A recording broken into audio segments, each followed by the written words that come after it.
This is the practice test for decimal numbers, and we're working on number 18. The problem states you have decided that you want to eat healthier, but healthy food is more expensive. Store A sells a 3-pound chicken for $6.63. Store B sells a 2-pound chicken for $4.48. Letter A asks, find the cost per pound for each store. So we need to look at store A and B separately. Here for store A, we are told that the cost of the chicken was $6.63 per 3 pounds.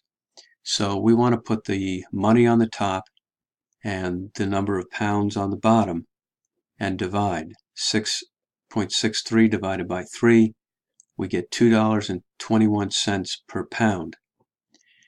And for store B, we are told that the chicken costs $4.48 for 2 pounds. And when we divide, we end up with $2.24 per pound. So in these type of problems where we're dealing with the cost per some unit, such as pound, we always want to put the money on the top and divide by the other unit. So money is always on the top in these problems. On letter B, the question is, which store has the better deal, the lower price per pound? So we compare the two costs per pound, and we find that store A is cheaper, and that is our answer.